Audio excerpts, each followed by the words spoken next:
Good day, everyone. My name is Pete Cappers, and on behalf of my co-authors, Sydney Forrester and Andrew Satchwell, I want to thank you for attending today's webinar on our recently published report, Disaggregating Future Retail Electricity Rate Growth.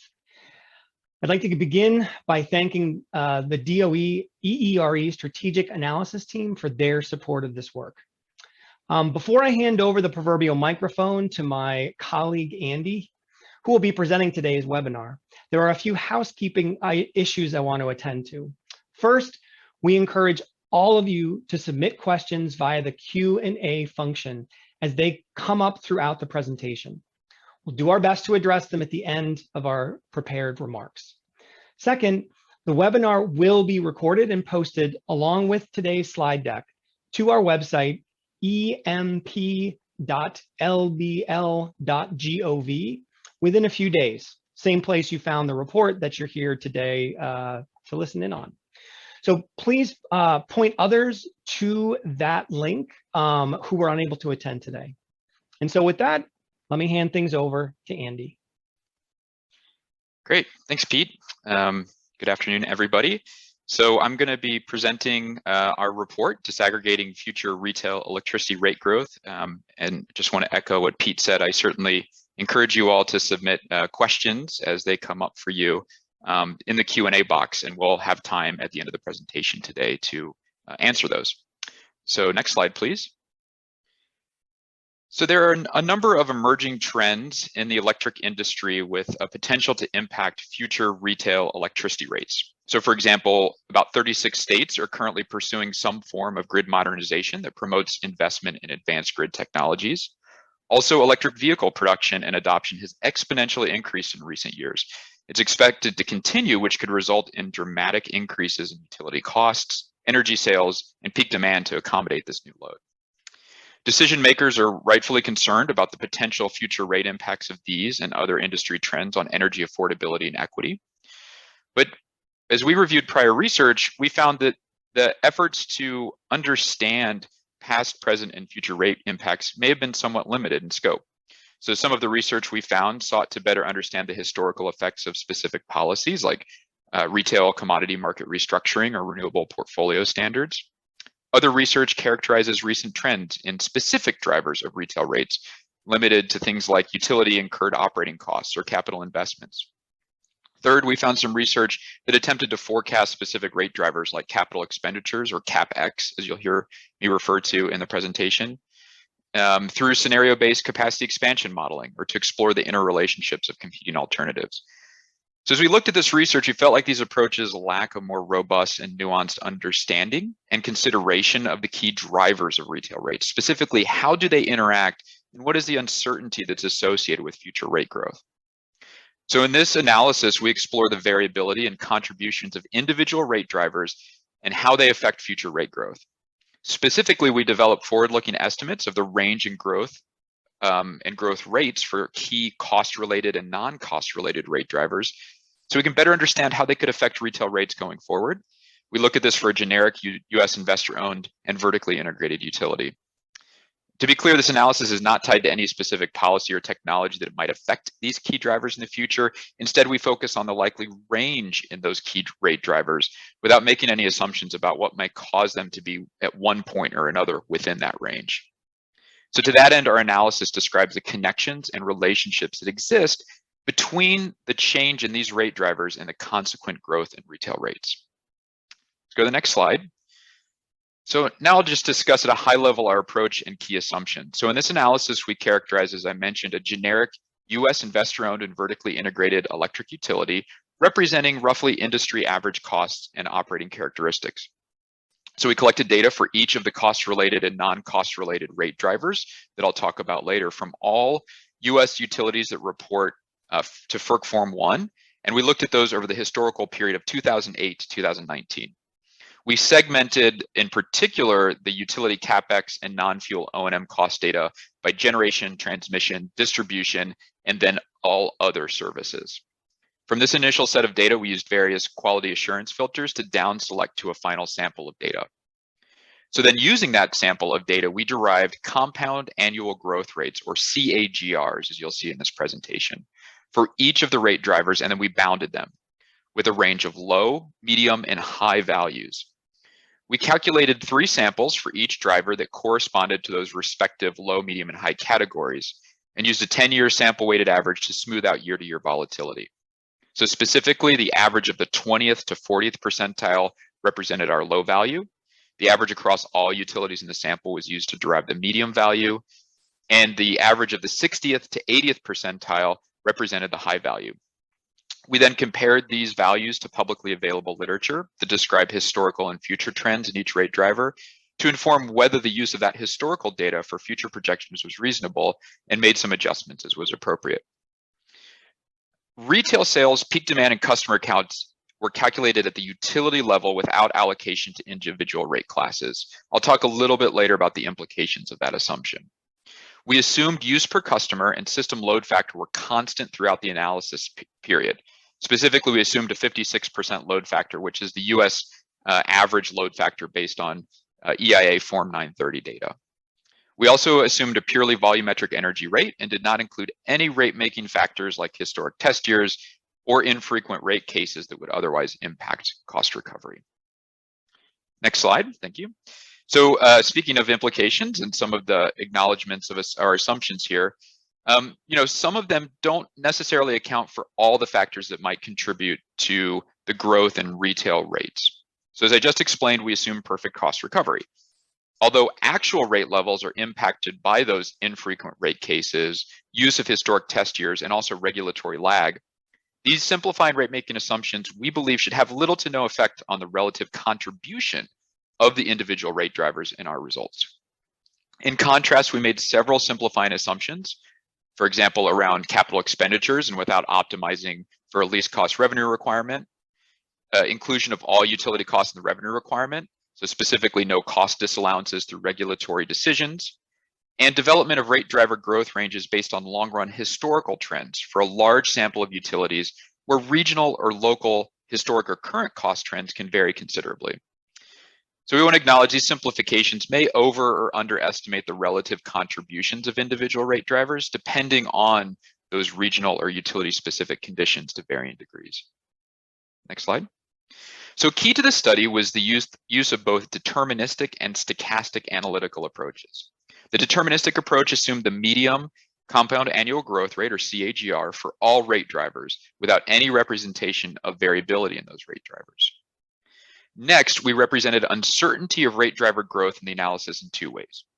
First, uncertainty in isolation, and second, joint uncertainty. Both those representations use triangular distributions of our CAGRs, or compound annual growth rates, specifically the low, medium, and high values. In order to explore uncertainty in isolation, we ran the model iteratively with 100 random draws of an independent triangular distribution for one rate driver while holding all the other rate drivers at their median value, or their medium CAGR. This produced a distribution of outcomes that represented the uncertainty associated with that single rate driver in isolation. The joint uncertainty analysis used 100 random draws as well, but from all the rate drivers' triangular distributions, while imposing some correlations among the distributions that we'll present in more detail later. This produced a distribution of outcomes that represented the uncertainty associated with all rate drivers. Next slide. So the analysis considers all major utility costs and non-cost related drivers as illustrated in this figure. Importantly, we used the Berkeley Labs Finder model to map these drivers to the utility's revenue requirement, which comprised all of the capitalized and expense costs incurred by a utility in any given year. We then quantified the utility's annual costs and revenues over the 10-year analysis period. So what we did to map our rate drivers to the utility revenue requirement happened really in 2 ways. So first, fuel and purchase power, or FPP, and non-fuel O&M that are expensed cost-related rate drivers map directly to their corresponding revenue requirements each year. Second, capitalized cost rate drivers, so those that were CapEx, are associated with utilities rate base, and that's inclusive of depreciation, equity return, debt service, and tax costs. We allocated the utility starting rate base based on normalized FERC Form 1 plant and service data to the 4 CapEx categories that we discuss of generation, transmission, distribution, and other. And we did that based on each category's share of the starting year total CapEx budget. For each of those categories I just mentioned, we derived the revenue requirement elements each year based on assumptions of typical utility depreciation schedules, capital structure, and federal and state tax rates. So therefore, the utility's annual revenue requirement in this analysis is the sum of all those cost-related rate drivers, and then is divided by annual retail sales to derive an annual all-in average retail rate. Next slide. So this figure depicts our low, medium, and high rate driver growth rate assumptions. One thing that I think is important to note, and that you'll see carried throughout this presentation, is that the compound annual growth rates for retail sales, coincident peak demand, or CP as you'll see it in some figures, as well as customer growth are the same. This is again because we assume no change in the utility load factor and use per customer throughout the analysis periods. Next slide. So in order to understand what's driving overall retail rate growth between 2020 and 2030, we disaggregated the full retail rate into its relevant components. This is possible for our cost-related rate drivers, in particular, by dividing each annual revenue requirement value that I discussed earlier for each category by retail sales. We can derive a single rate component, especially for those CapEx ones, for generation, transmission, distribution, and other CapEx. Similarly, we can divide each category of non-fuel O&M revenue requirement element by retail sales to produce a rate component for generation, transmission, distribution, and other non-fuel O&M. Our non-cost related rate drivers, so specifically customers' peak demand and retail sales, produce impacts both on the cost related retail drivers, right, because they may drive growth and costs, as well as on the denominator in the rate calculation, specifically retail sales. So because it had effects on both the numerator and denominator, we don't depict the impact of non-cost related drivers on these retail rate components, since it's not directly comparable. So with all that background, let's get into the results. Next slide. So the first question that we answered was, what rate components contribute the most to future retail rate growth? Next slide.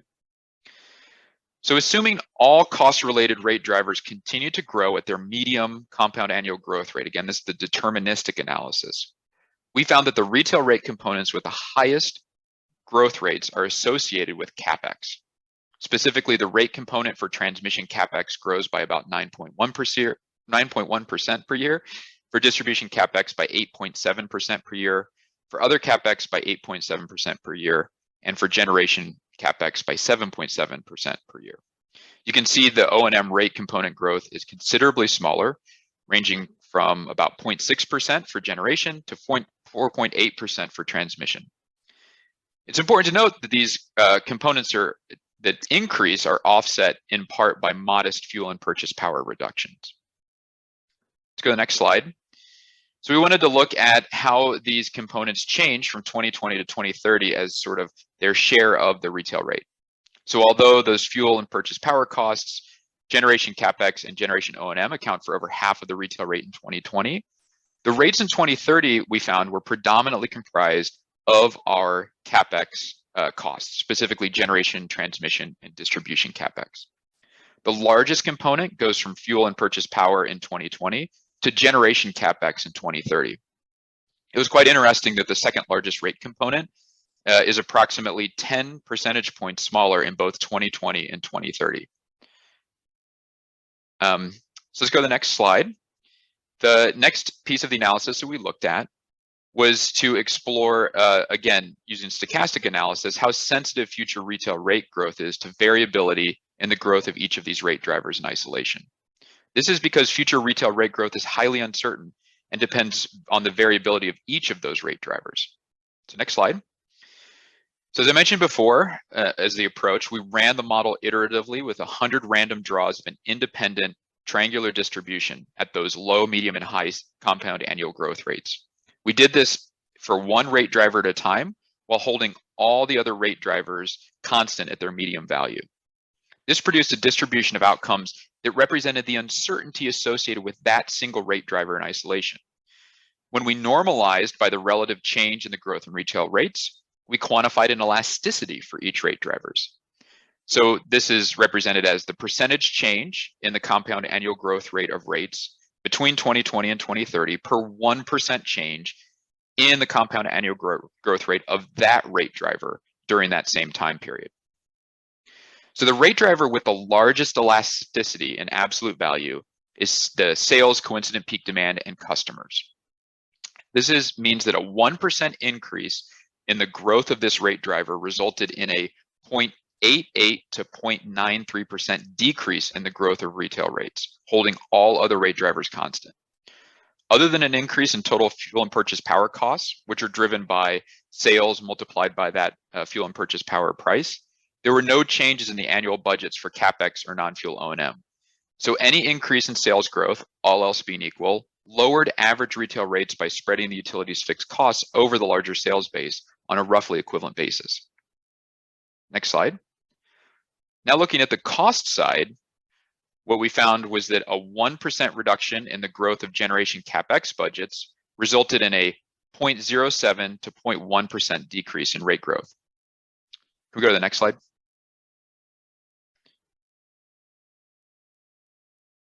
It's not changing on mine, but I'll keep going. I think we can see it on this figure on the far left. So again, on that cost side, a 1% reduction in the growth of the generation CapEx budget resulted in a 0.07 to 0.1% decrease in the rate growth.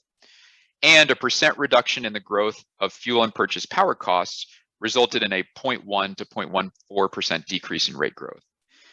So on the cost side, we see that the generation CapEx and fuel and purchase power results represent an order of magnitude difference in the absolute value of elasticities when we compare that to those retail sales, peak demand, and customer results. So both of these cost drivers had fairly wide ranges in their elasticity values, while the rest of the cost-related drivers that you can see in that figure have considerably smaller and thus less variable elasticity values. Get the last piece of the analysis here. So in reality, there are some feedback loops between the different cost-related and non-cost-related rate drivers that determine retail rate growth. So for example, increases in sales and peak demand growth will likely create the need for additional CapEx. So this would be because it would require new generation, transmission, and distribution infrastructure to serve that new and increasing load. In turn, additional utility investment will likely result in higher O&M expenses over time to support new capital projects. So therefore, the joint uncertainty in all rate drivers should be considered to provide a more complete picture of future retail rate growth. So our joint uncertainty analysis used, again, 100 random draws from all rate drivers using those triangular distributions, remember, low, medium, and high. But to do joint uncertainty analysis, you need to impose correlations among the distributions. You have to establish a relationship between those variables. We derive Spearman correlation coefficients, as you can see here in this figure, from a natural log transform of every FERC Form 1 data point by rate driver in our sample. Actually, I found this correlation analysis quite interesting by itself. Just the correlations show that we found that retail sales were highly positively correlated with distribution CapEx, distribution O&M, and other O&M, while retail sales were more moderately and modestly correlated with transmission CapEx, transmission O&M, and generation CapEx. Generally, there tended to be strong positive correlation across rate drivers of the same category. So for example, generation CapEx with generation O&M, and weaker correlation across categories of the same rate driver. So like generation CapEx and transmission CapEx were more poorly correlated. Finally, as you can see here, fuel and purchase power, or FPP costs, were poorly correlated with any other retail rate driver.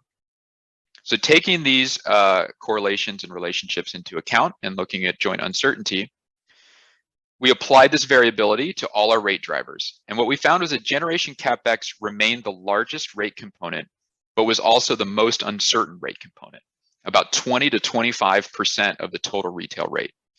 Transmission CapEx comprised between 14 and 17% of the total retail rate, while distribution CapEx as well as fuel and purchase power costs were between 11 to 15%. So I'm going to conclude now with our key findings and some implications for managing future rate growth and processes that evaluate rate impacts. So in conclusion, what did our results show?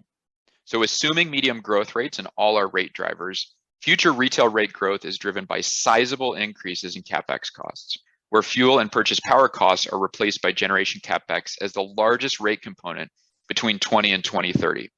We saw that in that deterministic analysis. Growth in sales, peak demand, and customers, as well as generation CapEx and fuel and purchase power costs, in isolation, that first part of our stochastic analysis produced the most uncertainty in rate growth, with a particularly interesting finding that 1% increase in sales growth results in an almost equivalent reduction in rate growth. Finally, looking at joint uncertainty and taking into account the correlation and variability of all of our rate drivers, generation CapEx is both the largest and the most uncertain rate component. So we think our results suggest a number of factors and some implications about minimizing future retail rate growth and or decreasing its uncertainty. So first among these is that higher growth in retail sales likely has the biggest potential to mitigate future rate growth. Again, we saw that this rate driver had nearly a unitary elasticity, where a percentage change in the retail sales growth produces a similarly sized percentage change in the opposite direction of retail rate growth, assuming there's no feedback effect. Since a number of utility costs are positively and strongly correlated with retail sales, peak demand, or customer growth, expanding the growth in these drivers will also likely increase the growth in certain types of utility costs. So what that means is that, and what we've seen with industry experience, is that managing things like peak demand impacts associated with load expansion could be key to mitigating these cost implications. So for example, policies that promote increased consumption, electricity consumption, that also incorporates demand management strategies. So for example, things like electrification of space heating and also managed EV charging might mitigate some of those future retail rate growth by improving system load factors. Another implication and finding here was that managing growth in generation CapEx could also be impactful in managing future rate growth. We found that generation CapEx was expected to be the biggest and most certain share of retail rates in 2030, about 20 to 25%. System planning experience, as well as the correlation analysis, the results we had indicate that slowing the growth in peak demand can in turn slow the growth in utility incurred generation CapEx. This feedback effect can be helpful to mitigate and manage that level and uncertainty in the growth of average retail rates. And then third, the fuel and purchase power costs have the highest level of cost related elasticity. As such, decreasing these levels of fuel and purchase power costs would decrease the volatility of future retail rates. Since the majority of utility scale renewable energy resources are zero marginal cost, so no fuel costs necessarily to speak of, increasing their deployment could continue to drive down both the future impacts as well as the variability in retail rates. We also think the results have interesting implications for decision makers who are engaged in assessing retail rate impacts. So we found that deterministic methods are the most commonly employed among utilities, regulators, and other stakeholders for rate impact calculations. So this would include determining rate impacts in a general rate case proceeding. Often you could see this as a percentage increase or decrease in the typical customer's bill, or also deterministic analysis that just shows the impacts on rates from a distributed energy resource, for example, like an increase or decrease in that rate as a result of avoided costs.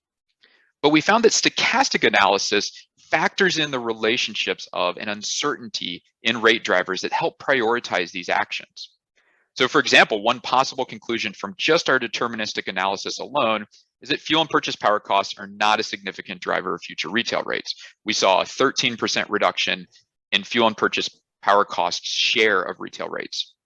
But our stochastic analysis that assessed variability of our rate drivers concluded that fuel and purchase power costs were in fact one of the more uncertain rate drivers and warranted attention. So perhaps absolute rate or bill impacts may be less important than the ordering of rate drivers and relationships to one another in the context of identifying what actions can address future rate growth.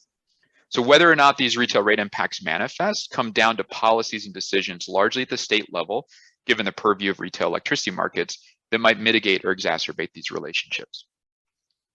So Pete, with that, we are done. I will mention, you can see here our contact information, as well as a link to our publications where you can find this report. I don't know, Pete, if you have capability to look in the Q&A or if you want me to moderate it. Yeah, I can actually. I restarted my machine, so I am all back and well connected. Great. Yeah, so on the Q&A, so one of the questions, what most surprised you about this analysis? Yeah, I think what surprised me, so actually Pete and I have been working on shareholder and ratepayer impacts of distributed energy resources like efficiency and solar PV for over 10 years now. And we've seen in those analyses, one of the critical considerations is non-fuel O&M costs. I think one of the more surprising results in this analysis that it was either through the deterministic or the stochastic analysis that we found that it's actually CapEx costs that may be of more interest and maybe more of an opportunity to mitigate some of that future rate growth. And I think it does align with the types of strategies that the industry has deployed in improving system load factor through demand management strategies and peak demand reduction activities as well. So it was an interesting finding for me that CapEx was so much more impactful to retail rates as well as more uncertain than non-fuel O&M costs. I don't know, Pete, was there anything in particular that surprised you in the analysis? Yeah, the elasticity analysis, I thought that was just sort of serendipitous as we were moving through the analysis to kind of, fall upon doing that. And just the sheer size of the elasticity associated with retail sales, I was kind of surprised that, again, for all the reasons you mentioned of all this historical analysis we've done, we've never really characterized those rate impacts based on or normalized by sort of the sales reductions. So seeing that, there was almost this unitary elasticity of sales per unit, change in the rate growth, was to me very surprising and illustrates strongly, some of the industry efforts to promote beneficial electrification and the value of really trying to drive increases in sales. Now, to be clear, there's obvious cost implications and cost feedback that elasticity measurement doesn't capture because it is sort of a ceteris paribus type calculation that was used to derive it. But nonetheless, it just really surprised me that had such a big impact. So next question. Would these drivers change if the utility is in a regulated market and not in a vertically integrated IOU market? So like in a distribution only utility context or a public utility maybe as well? Yep. Yeah, certainly, if in a distribution only context, obviously the transmission CapEx wouldn't be included and the associated O&M costs with it. I think, so certainly I think the results in the ordering of the rate drivers would change in that context. As far as thinking about it in terms of like a rate regulated at the state rate regulated utility versus maybe a municipal or a cooperative that isn't rate regulated at the state, acknowledging that some munis and co-ops are rate regulated in some states.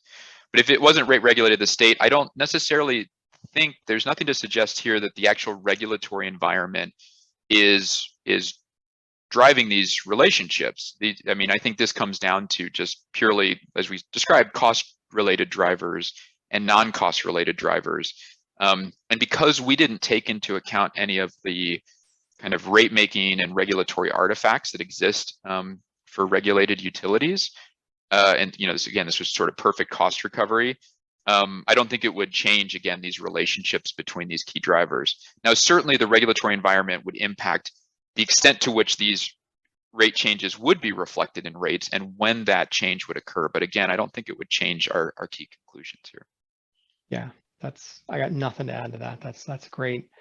Another question, based on what you found here, where do you envision potentially taking this research next?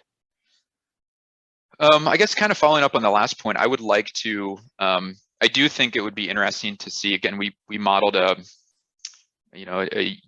utility that kind of represents US average sort of starting level costs and drew on a large range of actually all US utilities report to FERC Form 1, their cost trends. I think it would be interesting to do this analysis on a more regional or even possibly a state specific basis to see how those sort of regional or more state or utility level conditions and sort of where that utility is actually starting at might influence some of these results. So I think a more kind of geographically granular analysis would be an interesting place to take this. I know, Pete, you did a lot of the kind of methodology on the deterministic and stochastic modeling. I don't know if there's something there that you took away from this that you'd like to build on. Yeah, I think, and you sort of reflected on the fact that we've done a lot of this type of rate-related work, historically rate-related research. And I found that deterministic versus stochastic, the difference in those results and the uncertainty associated with them, something that I think would be really interesting to apply more from a policy driver standpoint. So this one was very agnostic about the policies that were going to cause generation CapEx to be at the high versus the low end of our CAGRs, let's say. I think, to me, one of the next places to take this is to look at particular policies, whether it's electric vehicle adoption or more broadly sort of beneficial electrification, or even going back to some of the EEDR PV related work that we may have done previously, and sort of thinking about this more in that stochastic sense to sort of get a better understanding of how uncertain some of those rate impacts are, knowing what we saw coming out of this one. So another question, does this capture the impact of distributed generation where you have two-way flow? So I think that answer I just gave about sort of our interest in really potentially pursuing things that are more policy driven, I hope sort of answered that question in the sense that it's reflective of DG in so much as, historical, let's say distribution CapEx or distribution O&M data coming out of FERC Form 1 has been impacted by penetrations of distributed generation. So again, we don't explicitly, there's no explicit way in which that's reflected. It's more a general sense of that is clearly one of the drivers among many that are going into some of those differences in the growth of distribution CapEx, distribution O&M over the last 10 years or so.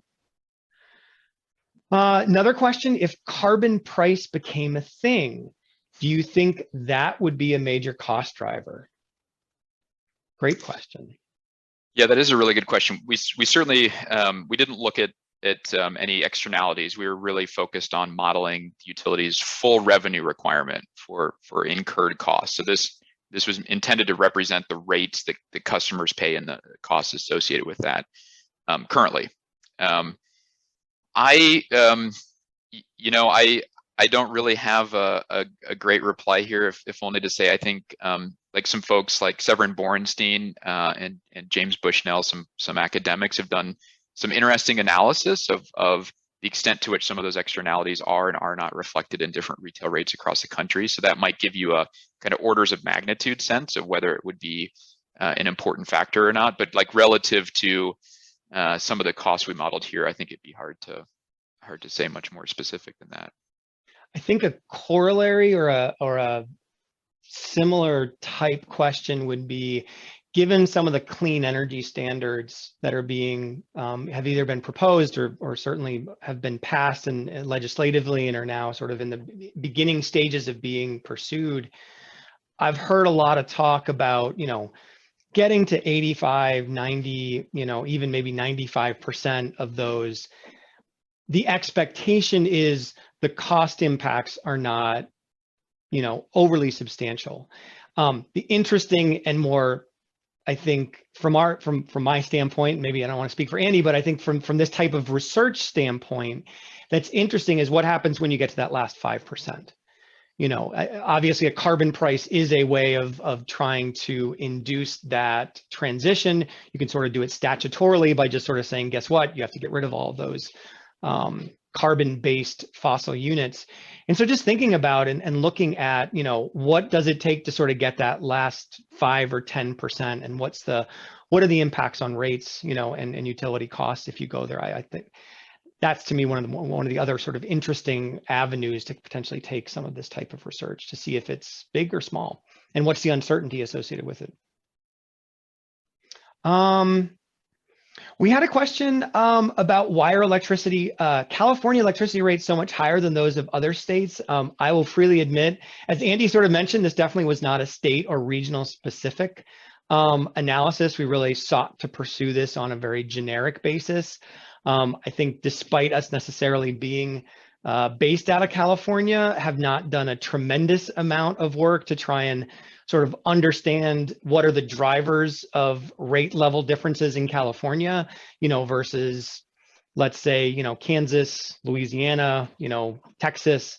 But to Andy's point earlier, that might very well be an interesting thing to try and understand, is what are regional or state specific differences and what's driving some of those differences, to get some sense of, that gives you a high level assessment of sort of, at least categorically, again, how policy, regulation, ownership models, business models, right, factor into what's causing those costs levels to be different, I think is interesting, but not necessarily would be answered by that kind of higher level analysis. Yeah, I just want to kind of reiterate,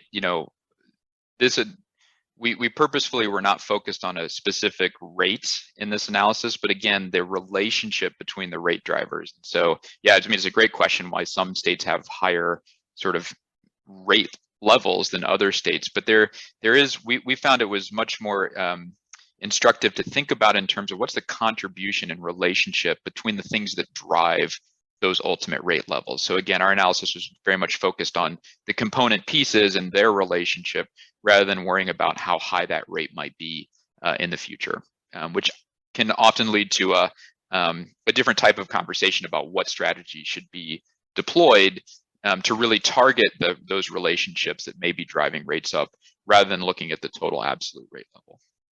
Great point.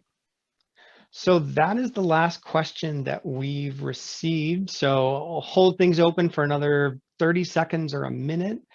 As Andy mentioned, all of our contact information is listed on the slide, as well as some links for other publications that Andy, myself, Sydney as co-authors, but also lots of other really, really, really smart people in our department, Electricity Markets and Policy here at LBL, have done. We've got an email list that you can certainly sign up for if you're not currently on it, to get announcements about research like this and others, and also job postings if you're ever interested in joining us at the lab. And we do actually have a Twitter account at Berkeley Lab EMP if you are inclined on a social media standpoint. Well, no more questions, so I don't see any reason to hold any of you any longer. So thank you so much for giving us your time today. We're really excited to be able to talk to you about this research, and look forward to what comes next with it. So thank you and have a good day, everybody. Take care. Thanks, everybody.